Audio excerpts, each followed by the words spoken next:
buenas tardes, señoras y señores. Les saludamos desde el interior del Hospital General Dr. José Molina Orosa, en Arrecife, un punto de referencia que se ha convertido a lo largo de este año y medio largo que llevamos ya de pandemia. De esta manera hemos querido terminar esta temporada, hoy viernes 30 de julio, aunque los programas en Biosfera Televisión van a continuar. En lugar de la tertulia habitual y del magazine, pues va a haber un mix, el programa del verano, ¿no?, que va a dirigir nuestra compañera Paola Delgado y que les va a seguir acompañando durante el mes de agosto. Nosotros concluimos hoy aquí esta temporada antes de tomarnos un respiro precisamente durante este mes.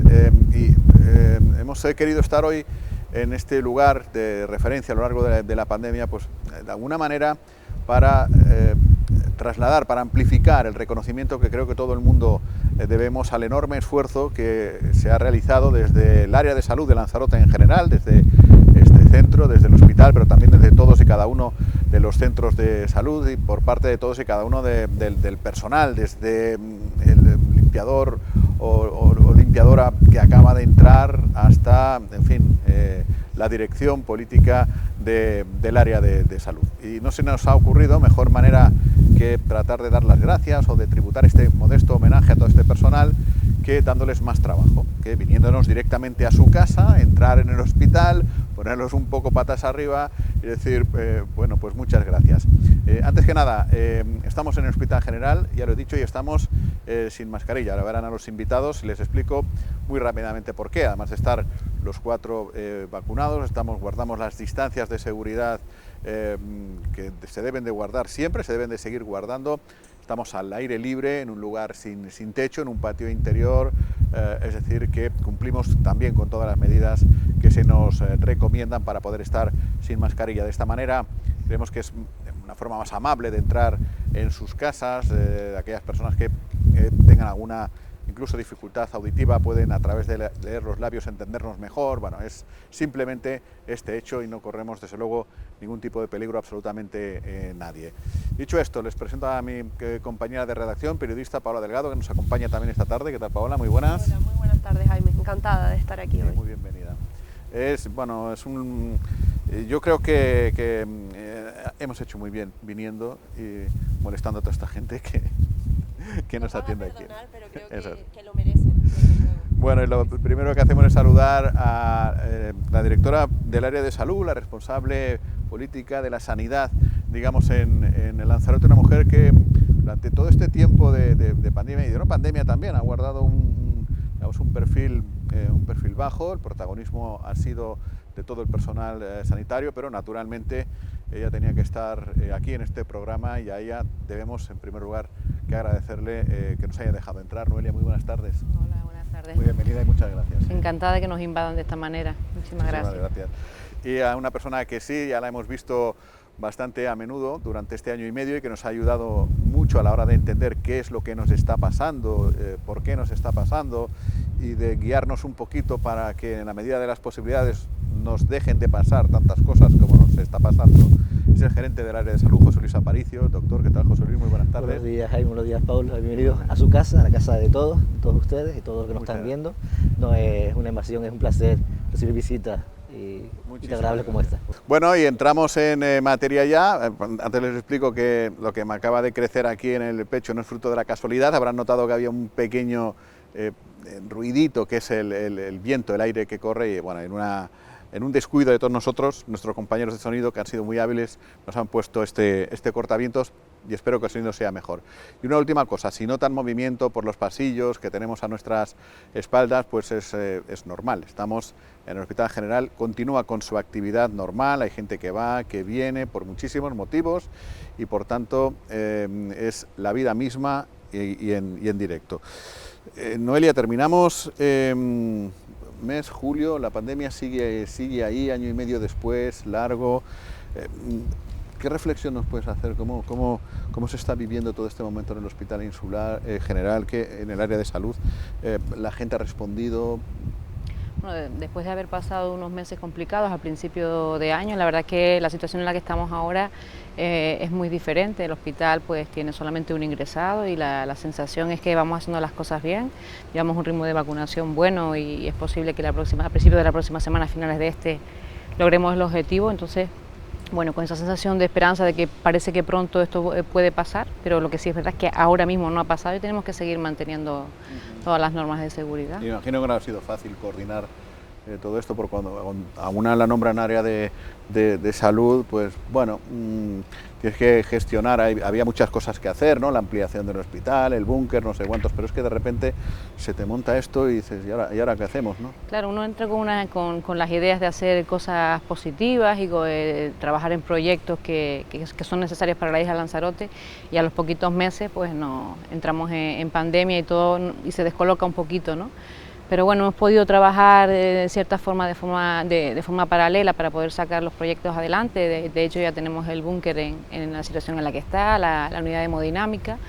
Pero bueno, es verdad que nos ha tocado esta situación que no preveíamos.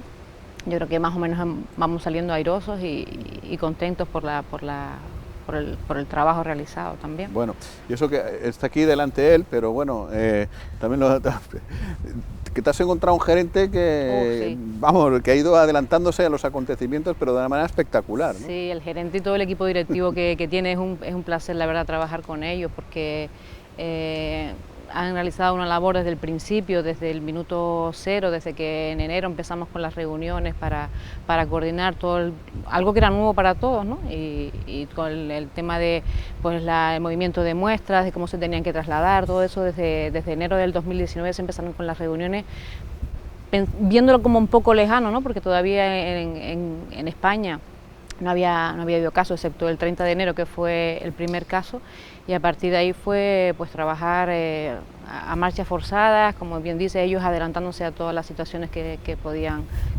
darse, y han hecho un trabajo excelente.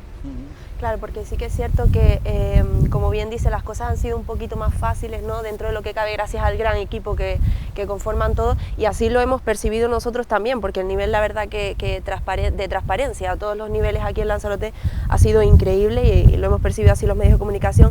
Pero sí que es cierto también que yo me imagino que ustedes, al igual que los ciudadanos en general, ¿no? Y que nosotros como periodistas, parecía que en cada pasito que daban, y como que el COVID no ha dejado de sorprendernos, ¿no? Entonces, pues habilitaban plantas, en fin, se adaptaban constantemente a la pandemia y aparecían constantemente cosas nuevas. Imagino que eso también a nivel moral, a nivel mental, era un gran sacrificio, ¿no? En ese aspecto. Sí, a nivel mental se sufrió muchísimo los primeros meses de este año, porque bueno, es verdad que el año pasado todo se fue trabajando, todos los planes de contingencia, y había tensión, ¿no? Pero bueno, teníamos unos niveles que nos permitían trabajar de una forma más pausada.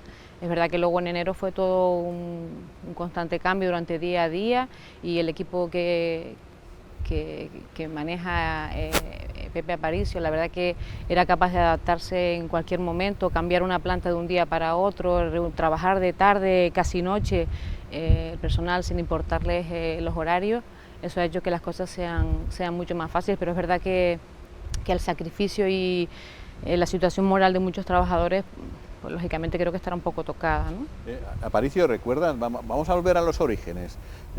Esto empieza a aparecer en los medios de comunicación, o al menos yo me entero que aparece en los medios de comunicación en diciembre del 19, en China, no sé qué, en Wuhan, para acá. De repente Italia, ¿no? De repente Italia, que no sé cuántos. ¿Recuerdas cómo fue, cómo te llegó a ti esto y cómo, desde un punto de vista profesional, ¿no? Y cómo dijiste, pues, aquí tenemos que empezar a hacer algo, porque... Sí, nosotros en pandemia llevamos trabajando más tiempo que para el coronavirus. Empezamos, en mi caso particular, yo fui parte del equipo que preparó el hospital para la gripe aviar, que finalmente quedó en nada, afortunadamente.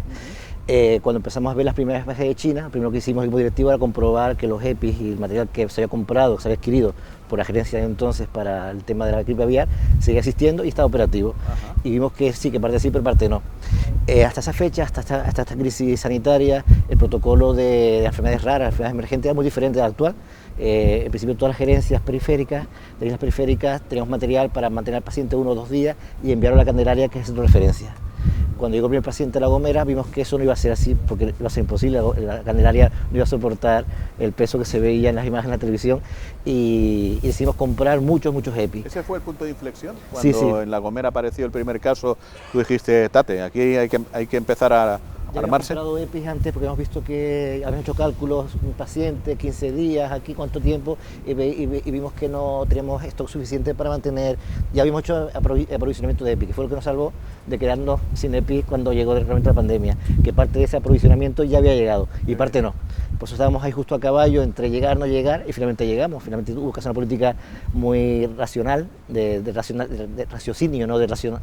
Y dar a cada profesional el EPI que necesitaba, no el que quería. Eso creó obviamente conflictos, problemas, miedos libres, ¿no? Y la política basada en lo que nos decían los técnicos, lo que decía salud, prevención de riesgos laborales y preventiva. Recordemos que eso fue el caso de La Gomera el 31 de enero, puede ser. Aquí los primeros casos no suceden o no se confirman hasta el 12 de marzo, es decir, 2 meses y medio. Me imagino que tendrías que escuchar qué estás haciendo, qué estás comprando, que aquí no viene nadie, o exagerado, ¿no? Bien. Éramos todos conscientes de que podía ocurrir. Y que si no ocurría no pasaba nada. Esos EPIs duran años, no hay ningún problema. Los compras ahora y ya no los vas a comprar en 2 o 3 o 4 años, con lo cual no era tampoco una inversión ni grande, ni una inversión que no fuera rentable. Parte de los EPIs llegaron, y eso fue lo que hizo que nosotros aquí, nuestra tasa de trabajadores contagiados son 10, 11 o así, sobre 3.000 empleados. Eso fue lo que nos salvó y eso fue lo que hizo que el resto de la rueda funcionara bien. En otros sitios se quedaron sin EPIs, lamentablemente, luego los compañeros se enfermaban, luego los otros compañeros veían que se enfermaba el compañero y por miedo, por lo que sea, no iban a trabajar, y eso es un avión que entra en barrena. Nosotros afortunadamente el avión siempre estuvo planeando con dificultad, hasta que consiguió aterrizar de una forma segura, ¿no? Está muy bien la metáfora esta del avión, porque le ha puesto hasta efectos especiales. Hasta el planeo. Es verdad, qué adecuado. Claro, es que lo que comentas justamente eso del miedo y demás, porque al final todos pasamos por esa adaptación, ¿no? De ver que era algo nuevo y que no sabía, que desconocíamos muchísimas cosas, y a día de hoy creo que todavía se desconocen, de hecho. Yo quería preguntarle por eso, precisamente para seguir homenajeando, ¿no?, la gran labor que han hecho los sanitarios, ese proceso de adaptación, cómo se percibe dentro del hospital, cómo van adaptándose, porque al final los ciudadanos vemos que hay un virus, que pasa lo que pasa, pues nos cuidamos en casa y como buenamente podemos, ¿no? Pero los sanitarios al final tienen que trabajar. ¿Cómo fue esa situación de adaptación dentro del hospital? Los sanitarios y los no sanitarios, porque esta casa trabaja sanitarios y también no sanitarios, que también claro, sí. La señora que limpia también se ha expuesto, y todo el mundo, ¿no? Y ese mantenimiento que monta una noche una planta COVID-2 también, bueno, menos porque estaba en la planta limpia hasta que llegó, pero todos han estado en mayor contacto. Sí, el estado de ánimo de los compañeros ha ido evolucionando también con el tiempo. Al principio efectivamente había miedo, pero así todo la gente se portó de manera muy responsable. Nosotros teníamos miedo también, viendo lo que pasaba en otros sitios, que tuviéramos muchas bajas justificadas por el miedo, no por un problema, no por un motivo, no por otro motivo. Y de hecho, adelantándonos a eso, todas las bajas las centralizábamos en una persona, una compañera, Analía, que le mando un abrazo, que era la única que podía dar bajas a personal sanitario en la isla durante el periodo más duro, para precisamente evitar que de repente nos descapitalizáramos de personal, y tuvo algunos problemas, obviamente, Analía con algunos compañeros, pero fueron anecdóticos. Después la evolución fue pasando, a todos se adapta uno, y ya viendo lo que pasaba, que la gente no se contagiaba, que los EPI ya empezaban los compañeros a ver los que habían. Lo que pasa es que no se les daba justamente el que querían, porque no era necesario, no porque no se quisiera, porque era necesario para otra persona que sí asumía un riesgo mayor. Ya el miedo fue pasando, y lo que empezó a haber fue cansancio. Ahora mismo la gente lo que está, igual que la sociedad en general, está muy cansada, muy cansada. Hay gente que ha trabajado una guardia hoy y otra pasado mañana, y otra pasado mañana, y otra pasado mañana. Hay personas, recuerdo al principio de la epidemia, el equipo directivo trabajamos 20 horas diarias, 19 horas diarias, así estuvimos como un mes. Físico, que bueno, eso quieras que no, con 2 días libres, sí.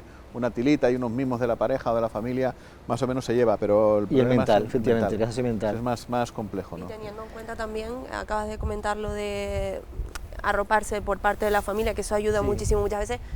Al principio, al comienzo sobre todo, cuando se desconocían muchas cosas de este virus, incluso cómo debíamos protegernos, hubo muchas familias incluso que se tuvieron que separar de manera preventiva, recuerdo, integrantes del área de salud en general de Lanzarote que corrían determinados riesgos, precisamente para poder seguir trabajando. En este caso concreto en Lanzarote se da la circunstancia de que la directora, la responsable política del área de salud es también profesional sanitaria, sale de la jefatura de de rehabilitación, De ¿no? rehabilitación, De rehabilitación, lo he dicho bien. Y claro, en las reuniones que se tenían con la Consejería de Sanidad, con otros colegas de los centros de salud, a mí me da la sensación, y tú no lo puedes corroborar, Noelia, que Lanzarote era un ejemplo, ¿no? Un ejemplo de adelantarse las cosas, de gestión, de poner una carpa fuera para el triaje, de habilitar UCIs, de poner camas, de quitar no sé cuántos, ¿no? Sí, también fuimos una de las primeras islas que pusimos a disposición un hotel para personal sanitario, para personal vulnerable. Fuimos también de las primeras en montar un gran recinto para el tema de las pruebas con el auto-COVID. La verdad que nos hemos adelantado y hemos sido, yo creo que ejemplo en otras islas. La verdad De que hecho, sí. el consejero Blas Trujillo creo que en alguna ocasión se había referido a ello, ¿no? Al ejemplo de gestión de Lanzarote. ¿Ha ayudado el hecho de que sea una colega de profesión la responsable política? No siempre ha sido así, y tampoco es malo que no sea así. Quiero decir, lo importante es que uno entienda el terreno que está pisando, pero si es de la casa de la familia, me imagino que hay cosas que te habrás evitado de preguntar, que si el gerente hubiese sido, o sea, que si el director de área hubiese sido, pues, con todos mis respetos, ¿no? Un abogado, un fontanero, un periodista, ¿no?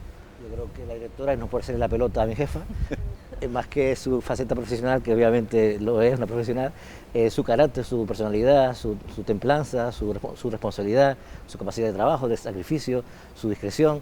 Tiene otros valores, aparte del profesional, que eso es innegable, que le hacen que todo esto haya fluido de una manera mucho más sencilla.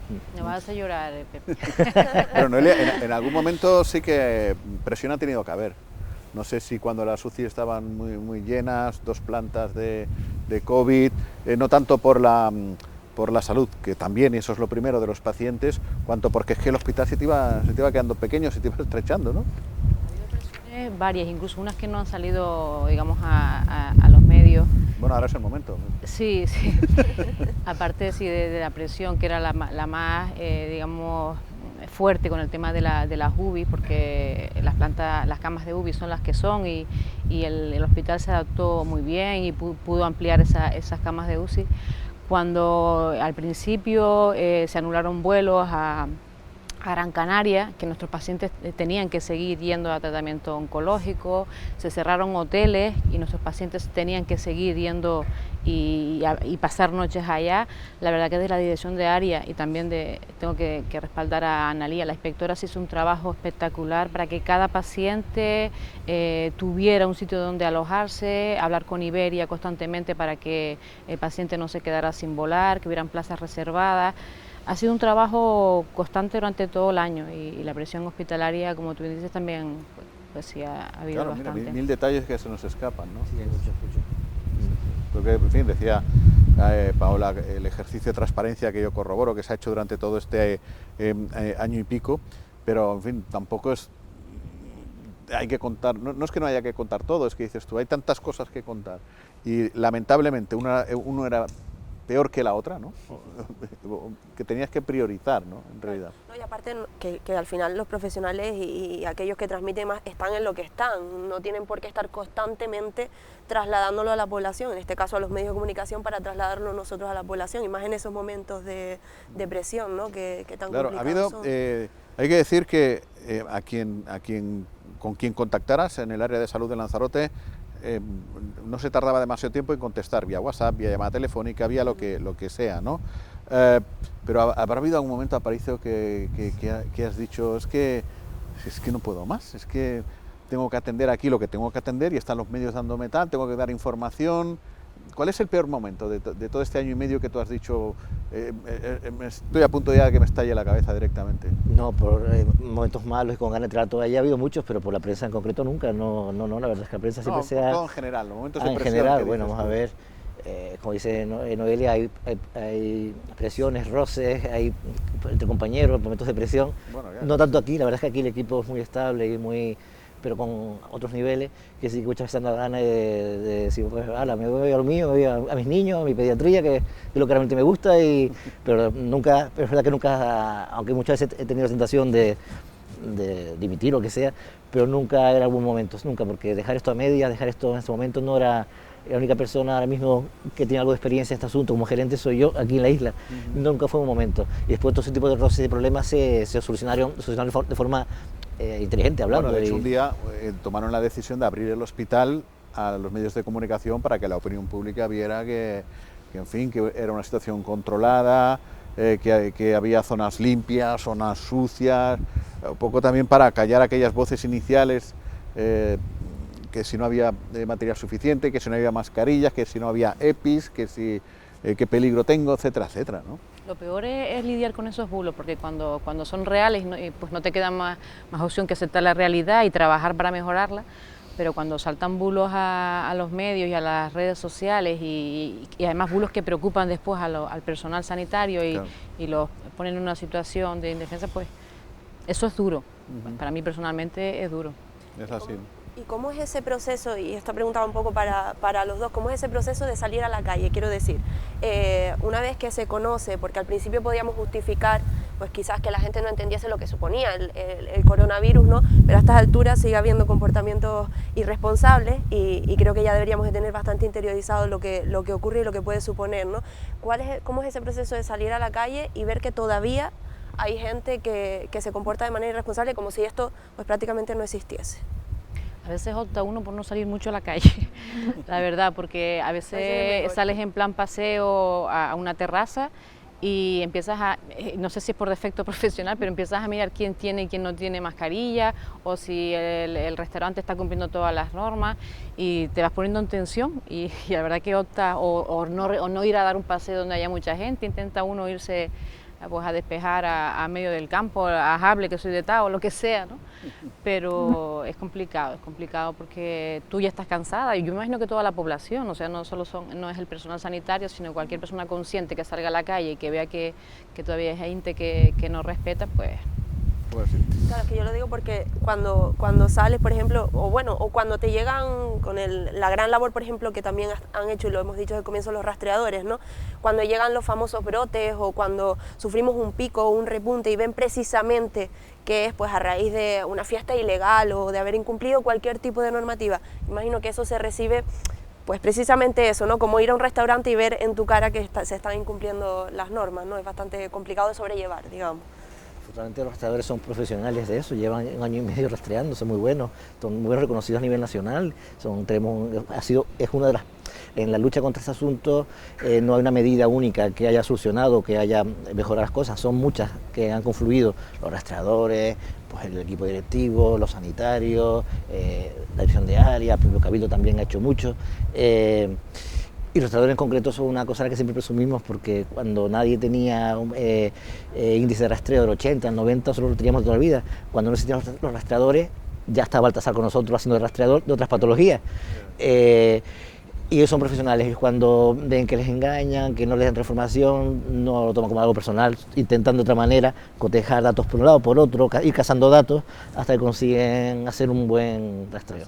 Bueno, pues 2 últimas preguntas antes de una pausa, que luego seguimos, y además lo haremos con 2 personas que nos van a ayudar también muchísimo a entender cómo ha sido todo esto. La primera, cuando uno entra aquí al Hospital General, al recinto, ¿no? Ve que al fondo hay unas grúas, unas obras, se está haciendo el búnker de radioterapia, la obra física. Quiere decir que, a pesar de los pesares, se sigue caminando en cosas que había previstas, que hemos retomado la agenda no sé si de ampliar, del búnker, etcétera, ¿no, Noelia? Sí, por eso decía que hemos podido seguir trabajando paralelamente en los proyectos que estaban pendientes, y yo creo que las obras del búnker avanzan a buen ritmo. Calculamos que sobre octubre podrán estar finalizadas y empezaremos con el equipamiento de la obra para poder evitar que esos pacientes tengan que viajar a Gran Canaria y ponerse el tratamiento aquí. Bueno, pues sigue la vida en este caso y lo previsto, que era la ampliación del búnker. Y la última pregunta, en el caso de José Luis, ¿y hacia dónde caminamos? Tú que eres un estudioso, que buceas en datos, en qué pasa en otros países, en cómo evoluciona la cosa, en el ritmo de vacunación. Es una pregunta muy, muy difícil. ¿Se ve la salida ya de una vez? Yo que cada mes te la he hecho, me parece, desde que empezó esto. Es una pregunta muy, muy difícil, porque si lo supiera, nos podemos anticipar muchas cosas, pero otras no. Está en concreto, yo supongo, me imagino, pero insisto, tampoco soy un experto ni puedo saberlo, que es cuestión de tiempo. La cantidad de tiempo ya es más difícil de cuantificar, que el coronavirus se convierta en una especie de gripe, que la gente sensible o vulnerable, mejor dicho, se tenga que vacunar una vez al año, probablemente se convierta en una gripe bis, una gripe 2, pero eso es una... No tengo tampoco datos objetivos ni científicos. Casi es un deseo ya, ¿no? Sí, desde luego. Desde luego. Como poco, como mucho que quede así, una gripe, sí, una gripe que tengamos que recordárnosla todos los años vacunándonos. La gente vulnerable que se vacune y pues sí. Como la gripe igual. Espero que acabe esto así y que sea pronto, porque es verdad que aunque se ha ido trabajando otras cosas en paralelo, porque después de año y medio los equipos están formados y trabajan de forma independiente. El apoyauto tiene un jefe al mando, Seba, y es independiente. Los rastreadores tienen un jefe, Baltasar, y funciona de manera independiente. Ya no hay que estar encima, de hecho yo tengo ya casi todo delegado, porque ya funciona todo, va rodando, está engrasado. Pero así todo te quita tiempo el coronavirus por otras cosas, como, bueno, por lo menos eso sí, las 3 promesas que se hicieron al principio de la legislatura, la hemodinámica, el búnker y Argana, 2 de 3 más están ya en obra. Y la tercera, el tema del suelo está bastante avanzado. Yo con Argana he estado adelante y para atrás, esperanzado y sin esperanza. En este momento estoy en un momento de esperanza, creo que puede salir. Pues así concluimos la primera parte. Aparicio, muchas gracias. A ti, Jaime. Mucha suerte. Muchas gracias, Noelia. Muchas gracias. Por recibirnos, por abrirnos las puertas del Hospital General Dr. José Molina Orosa, antes al Magazine de OVE, ahora a la tertulia. Y después de una pausa hablamos con Carlos García Cerpa, que es director médico del hospital, y con Alberto Marcos, que es jefe de la UCI, de la Unidad de Cuidados Intensivos, que ha estado colapsada, que se han tenido que habilitar nuevas UCI, en fin, podemos hablar de un montón de cosas con ellos. Nada, en un par de minutos, no se vayan.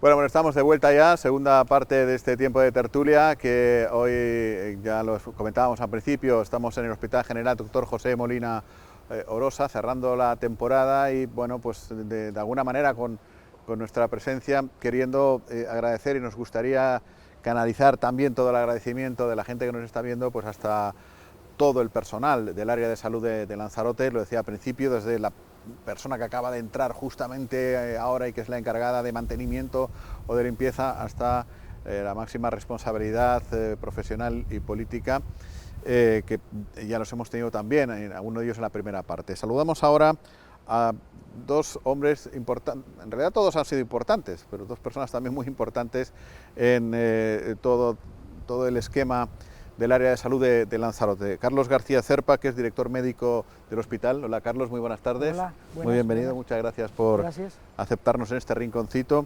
Y Alberto Marcos, jefe de la Unidad de Cuidados Intensivos. Hola Alberto, ¿qué tal? Muy buenas tardes. ¿Qué tal? Y muy bienvenido.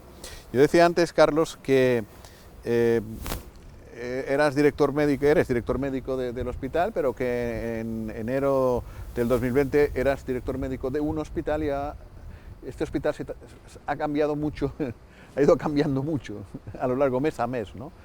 ¿Cómo ha sido todo este proceso? Porque tenías que cambiar de dinámica prácticamente a la semana. Vamos a ver, sí. Nosotros tuvimos un pequeño entrenamiento en cuanto a fenómenos no de pandemia, pero sí de cosas infecciosas, al poco tiempo de coger la dirección médica y el doctor Aparicio la gerencia, empezamos a tratar cosas de salud pública con un caso de viruela del mono, Eso fue casi a finales del 19. Después, 3 semanas después de la viruela del mono, tuvimos una especie también de ébola, entre comillas, que no fue un ébola, fue una malaria. Y luego ya definitivamente a principios del 20 vino la pandemia por COVID. Entonces, efectivamente, ahora tenemos un hospital reformado. Al hospital desde marzo del 20 hasta ahora le hemos dado la vuelta como 5 o 6 veces. Lo hemos tenido que cambiar según la situación de la isla iba cambiando, y lo hemos transformado en varias ocasiones. Nuestros planes de contingencia, que lo hicimos al principio, abarcaba 8 fases, lo llamamos de la A a la G+, a la G+, y de ahí lo íbamos poniendo en marcha según íbamos necesitando. Ajá. Con lo cual, lo cambiamos absolutamente todo.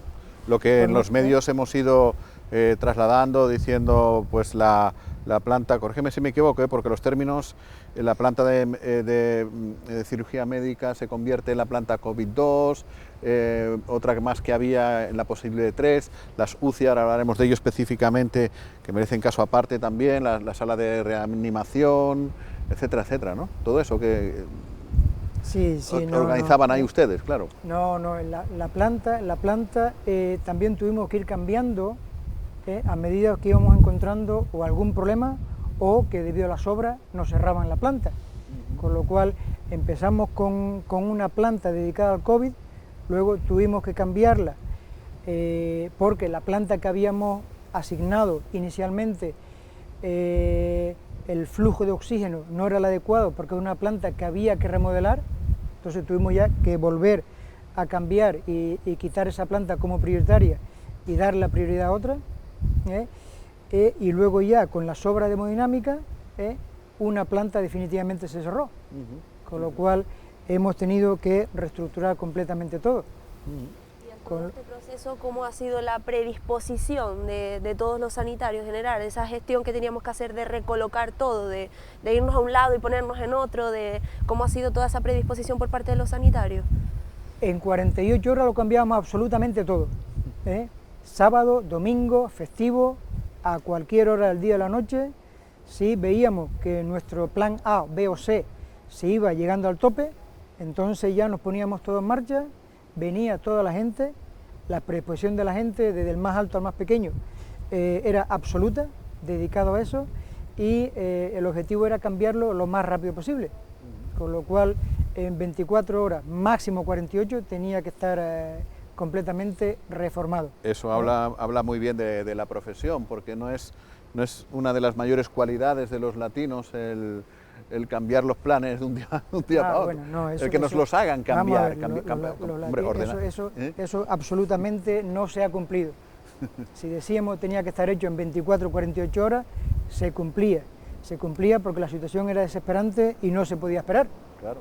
Y no se podía esperar, o lo tenías hecho o la gente no aguantaba y se nos moría. Pero todo esto, Carlos, que ahora estamos contando y que puede parecer cierta improvisación, o sea, nada era gratuito, o sea, todo estaba absolutamente controlado, o sea, en ningún momento ha habido, digamos, una sensación de caos, ¿no? No, hombre, no, estaba todo esos absolutamente... planes de contingencia que llevan No, vamos a ver, ahora le explico brevemente. Estaba absolutamente todo calculado, todo pensado. Sí. Lo que pasa es que lo hacíamos extremadamente rápido, pero estaba todo calculado. Al azar, no se dejó nada al azar, pero absolutamente. Pero primero, no se dejó nada al azar por el sacrificio de la gente, porque ya le digo, varios domingos, varios festivos, tuvimos que venir, incluso a las 10 de la noche, a cambiar los planes y a ponerlos en marcha para que estuviera preparado ya, porque preveíamos que se nos llenaba y el lunes teníamos que seguir, con lo cual el domingo por la noche había quedado terminado sí o sí. Con lo cual, improvisación no, rapidez sí, facilidad por la gente para hacer todo sí, y predisposición absolutamente por parte de todo el personal también. Pues qué importante es conocer todo esto también, ¿no? Y trasladarlo. Claro, ya si hablamos en concreto de las UCI, entramos, Alberto, en un terreno que Jesucristo multiplicando panes y peces, un novato. Un poco sí, vamos a ver. Nos situamos en el Hospital General Dr. José Molina Orosa, tiene 10 camas. 10 cubículos, tiene la UCI nominal de Lanzarote, del Hospital de Lanzarote, tiene 10 cubículos perfectamente preparados con todas las características que definen una UCI. 10 cubículos quiere decir... 10 boxes, 10 habitaciones. 10 camas. Completamente separadas. Vale, puede haber, en general, de ordinario, 10 pacientes en la UCI. Sí. Yo creo que hay una cosa que deberíamos tener todos clara. Esto nos ha supuesto, no aquí, sino en toda España y en toda Europa, un sistema de pensamiento totalmente distinto. Y hay veces que no hemos conseguido vender a la ciudadanía todo lo que eso supone. Nosotros hemos preparado en 48 horas camas para tener pacientes críticos, pero no son camas de UCI reales. Son una cama de UCI, está definida con unas características determinadas, un espacio determinado, una actuación de personal específicamente entrenada. Nosotros hemos preparado camas para conseguir sobrevenir a la situación, que ha funcionado muy bien, pero que no podríamos definir como camas de UCI, sino como camas de contingencia de críticos. ¿Han funcionado muy bien? Sí, pero tenemos que seguir trabajando para que eso mejore. Nosotros tenemos ahora mismo 10 camas dotadas al 100% y a partir de ahí llegamos a, Carlos me puede corregir, llegamos a preparar hasta 48 camas en 3 días. 48 en 3 días. Entonces, Sí, porque hubo 54 personas al mismo tiempo. Yo me pierdo un poco con las cifras. Pero llegamos en el momento peor. Llegamos a tener pacientes intubados o con dispositivos de soporte ventilatorio, pues 10, 21, 27 al mismo tiempo, más los que hubiesen en la planta con soporte ventilatorio de menos entidad. Claro. Y eso se fue rotando con el tiempo. Y le pregunto lo mismo, ¿cómo fue el proceso de adaptación de todos ustedes, de gestionar dentro de la unidad de cuidados intensivos, el ver que van llegando más pacientes, claro, que hay que habilitar más camas, como dice, de este tipo? No, realmente hubo problemas de cansancio, de agobio, pero la UCI, o sea, los cuidados intensivos son algo tremendamente protocolizado. O sea, en ese sentido lo tenemos mucho más fácil. Hay una pirámide y hay cosas que se tienen que hacer de manera protocolaria y lo tienes que hacer. Nosotros contemplábamos hasta 10 escenarios distintos dentro de los posibles protocolos, donde será cuestión de ir abriendo a medida que se iba evolucionando la pandemia. De hecho, al principio, al principio de todo, cuando no sabíamos qué iba a pasar, en algún momento se nos criticó diciendo que nos pasábamos un poco de vueltas, pero estaba todo perfectamente controlado. Yo decía un poco, simplificando el tema en la tele muchas veces, Carlos, hablando de lo que dice el doctor, que bueno, multiplicar, ampliar las UCI desde un punto de vista material es complejo, pero bueno, en fin, vas a IKEA, compras 3 camas, te compras un respirador, 2 juegos de sábanas y no sé qué, bueno, ¿vale? Lo material es lo material, pero multiplicar las horas del día es imposible porque hay 24 y ahí nos quedamos, y multiplicar el esfuerzo del personal, la voluntad del personal, la predisposición, tampoco por mucho que tú quieras lo vas a poder conseguir si no sale de dentro del hombre, de la mujer, ¿no? Sí. No, el personal estaba absolutamente volcado y, por ejemplo, multiplicamos las horas de guardia de cada uno, las horas de trabajo. Por ejemplo, el equipo de Alberto, entre guardia y guardia nada más que libraba pues 36 horas, o sea, día y medio entre una y otra, así durante varios meses. Las guardias de medicina interna también tuvimos que duplicarlas, las guardias de anestesia también tuvimos que duplicarlas, tuvimos que reconvertir subespecialidades médicas en parte de intensivo para tratar a los pacientes, pero incluso hasta el número de camas que preparamos no era improvisada. Y te explico, que antes lo nombraste tú, si había improvisación, había eso o no. Antes de empezar todo esto, antes de que llegaran los primeros casos, ya nos habíamos reunido absolutamente todo, el equipo directivo por una parte, los jefes de servicio por otra parte, enfermería también, y bueno, y llegamos a la conclusión de que posiblemente, antes de venir todo, empezamos a trabajar con la llamada prevalencia. Vamos a ver, estamos con una pandemia que va a venir, qué es lo que nos va a pasar, cuánta gente va a enfermar. Entonces, lo más probable, según todos los cálculos, según antecedentes anteriores, era que 1,5% de la población se afectara. 1,5% de la población se afectara. ¿Vale? Eso significa que nos tocaría pues a la vez unos 2.200 personas afectadas, de los cuales unos 220 ingresarían en el hospital y de los cuales unos 22 ingresarían en la UCI, con lo cual las 7 camas que teníamos de UCI con capacidad para 10 ya teníamos en principio que duplicarla, 22, pero si nos quedamos cortos, ¿qué hacemos si nos quedamos cortos? Entonces subimos y en teoría teníamos habilitado hasta 48, en principio eran 52, luego nos quedamos con 48, pero teníamos capacidad para atender a críticos y poder ventilar invasivamente a 48 pacientes. Claro. Claro, que siempre lo hemos comentado precisamente muchas veces, que quizás en Lanzarote en muchas ocasiones nos hemos caracterizado por ser preventivos, ¿no? En el caso de no solo del hospital, sino lo comentábamos antes también del Cabildo de Lanzarote y desde distintos aspectos. Antes lo comentábamos también con Noelia y Aparicio. Yo no sé si ha habido algún momento en toda esta pandemia, yo creo que lo hemos tenido todos, de decir, ustedes que han estado ahí en primera línea, cuando ha habido repuntes, de decir, no podemos más, no sabemos cómo hacerlo, se nos va de las manos. Yo imagino que habrá habido varios momentos así, a pesar de que por supuesto luego han logrado remontar. Sí y no. La procesión siempre va por dentro, pero el paciente es lo primero.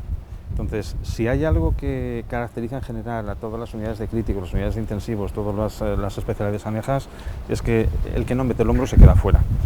Y aquí lo que hay que hacer es tirar para adelante por el paciente. Y es cierto que lo que decía él, en el peor momento de la pandemia, el descanso entre guardias era de 36 horas, pero en el mejor momento, porque ha habido momentos de 24 horas y de menos. Y aquí nadie se ha quejado. Claro, pero no son 36 horas que la gente que viene de una situación extrema, de alguien que se te puede ir, de un estrés profesional brutal, no son 36 horas que se van a un spa y genial, masajito, spa y vuelves. No. Se van a los problemas cotidianos, se van al niño que tienen, a la niña que no come, que no duerme, no sé qué, la factura que hay que pagar. Y vuelves. Y vuelven. Y vuelves. Decir, ¿cómo y vuelves y tienes que romper la rutina mental, ¿no? que tienes de antes. O sea, lo que no puede ser es que te enroques a lo que tenías, porque tú cuando llegas tienes que estar dando el 100%, no vale otra cosa. Teniendo en cuenta que muchas veces tendrás que hacer incluso una pared, ¿no?, entre lo que ves y lo que siempre, realmente tú... Claro. Siempre, porque no deja de ser algo que nos ha pillado a todos. Esto no había pasado, ya nos hubiese gustado no tener que vivir en esta generación algo así, pero nos ha tocado. Y que se te mueran pacientes con los que has estado luchando, pues es algo que te rompe. Pero es que hay otro que llega después. Y si estás pensando en lo anterior, no puedes hacer nada. Lo inhumano es inhumano que ha sido este virus. Nos lo ha comentado en varias ocasiones la directora médica y de enfermería, Aniuska y Victoria, que lo peor de todo esto ha sido lo inhumana que ha sido la enfermedad, porque no solo es que entren en un hospital, sino que tienen que estar separados de su familia. Luego, en su caso, sí que también está la otra parte, que es aquellos que consiguen ganar la batalla. Y hay muchos. Pero es cierto que hemos tenido muchísima suerte. Nosotros llevábamos más de un año trabajando en la UCI por un sistema de humanización de los cuidados intensivos. Dentro de una corriente que se lleva haciendo desde hace años en España dentro de cuidados intensivos. Y eso sí que, esa práctica que llevábamos de ese tiempo nos ha permitido, yo creo que habría que preguntar a los pacientes y a los familiares, pero sí que hemos tenido una predisposición especial a la hora de las informaciones. Yo creo que el cariño con el que se les ha tratado, lo tienen que decir ellos, yo lo puedo decir desde el otro lado, pero es verdad que en algún momento se han llegado, de la gerencia además preparó sistemas para poder hacer videoconferencias con los pacientes que empezaban a despertarse. Los familiares no podían venir, o sea, era un riesgo que era inasumible. Pero lo que me han transmitido los familiares es que la situación, independientemente de lo desesperada que era llevadera dentro de la situación. Es que usted dice que lo tienen que decir ellos, pero es que lo han dicho a nosotros. De hecho nos lo han dicho porque hemos tenido a gente en nuestra casa, por así decirlo, que ha conseguido ganar la batalla, que ha estado meses incluso en la UBI, y que es lo que dicen, que gracias a ustedes ese proceso fue más llevadero, ¿no?, una vez que despertaron. Una cosa que habla de la profesión y en este caso de enfermeros y enfermeras, médicos, me imagino que habría alguno, que cuando se rotularon el nombre en las máscaras, ¿no? Porque claro, un ejercicio de empatía, te pones del lado del enfermo intubado que no se puede mover y ves astronautas, ¿no? Sí, entonces, simplemente poner el nombre ya te hacía ver humanos, ¿no?, seres humanos. Ejercicio de autocrítica. Carlos, no sé si has seguido la prensa este año y medio, te ha dado tiempo a... A ver, si empezamos a sonreír, no sé si seguir con la pregunta. Radio, televisión, prensa escrita, ¿cómo lo hemos hecho? Tú salías de aquí de una situación de estrés, lo estábamos comentando, te ponías a ver la tele, a escuchar la radio y ¿se te comían los demonios o qué? ¿Te refieres en cuanto a lo que... A lo que se trasladaba del trabajo de ustedes, del hospital, lo que se escuchaba, lo que se decía? Porque a mí me da la sensación... Mira, yo creo que una cosa es imaginártelo y otra cosa es pensarte lo que tú quieras pensarte. El vivirlo es que ni te lo imaginas. Tú, claro, a nivel de la calle, quien no ha estado dentro, quien no lo ha vivido, está muy lejos de saber realmente lo que ha pasado. Pero nosotros llevamos con tertulios que no, saben de todo. Bueno, sí, la situación era dantesca. En los peores momentos, llámalo cuando empezó la ola 1, que en la ola 1, tal como empezamos a tener ingresos así, con una curva de ascenso brutal, y nos dimos que las 4 primeras semanas era de cada 2 que ingresaban, 1 terminaba en intensivo, y dijimos, coño, a este ritmo tan rápido que vamos a colapsar en un momento. Pero, y ahí empezamos material había poquito, material de protección, nos enfrentamos a una cosa totalmente desconocida, no sabíamos qué iba a pasar, y era totalmente una verdadera incógnita. Entonces, y en la ola 3, también la situación es nuestra peor ola de momento, esperemos que no tengamos una cuarta. Alberto y yo peleamos siempre con esto, esperemos que no haya ninguna cuarta ola en la isla, preparados estamos, materialmente y físicamente estamos preparados, yo no sé si mentalmente podremos soportar una tercera mala ola como la que tuvimos, o como la ola que está pasando la Candelaria de Tenerife ahora. Sí, sí. Pero oye, la opinión de la gente, yo entiendo que la gente tiene que hacerse algo de composición de lo que está pasando. Pero yo me imagino, yo quiero pensar, lo hemos hablado con Paola muchas veces, yo creo que ha aumentado a mucho mejor la percepción de la sanidad pública. O sea, en fin, es muy español eso de despotricar de la sanidad pública, siempre lo ha sido, las listas de espera, no sé cuánto, etcétera, cosas ajenas a la profesión en sí, sino ya a otro tipo de gestiones. Pero a mí me da la sensación de que si alguna lectura buena se puede sacar de toda esta calamidad, es que ha aumentado la percepción, ¿no? En positivo. La percepción de la sanidad pública ha mejorado. Yo creo que sí. Yo creo que ha mejorado, pero tremendamente un montón. Tanto en el 20 como en el 21 hemos estado prácticamente 3 meses cerrados. 3 meses que no hemos podido atender la patología llamada normal. La normal, sí. Pero después, para compensar ese retraso que teníamos, ¿qué hemos hecho? Pues trabajar de tarde, mañana y tarde, para intentar que ese aumento de lista de espera no se notara. Yo creo que eso la gente lo ha entendido. Sí, pero hay una cosa que sí, que no se ha notado quizá mucho en la tercera ola, pero sí se notó después de la primera. Cuando la primera ola terminó, sí tuvimos muchas reclamaciones realmente, diciendo, oye, que a mí no me llaman, y yo no soy COVID, y tienen que atenderme igual, pero oye, que hemos estado cerrados, porque si no, no podemos atender a los efectos de COVID. Sí, pero yo creo que la percepción de la sanidad pública ha mejorado. ¿Tienes esa sensación, sí. Alberto? Todos aquellos aplausos de las 7 de la tarde, las pancartas, los niños, las niñas, dibujando enfermeros, médicos por todos lados, que luego ya se paró porque nos dedicamos a pelearnos en el Congreso, pero bueno, fue bonito mientras duró. Y eso parece que no, pero ayudó, ayudó mucho. O sea, que te levanta el ánimo, esas cosas, pues también la palmadita en la espalda también viene muy bien, aunque no sea del todo cierta, pero no viene mal. Yo creo que deberíamos insistir en una cosa en cuanto a la sanidad pública, y tenemos que reivindicar lo que tenemos y lo bueno que tenemos.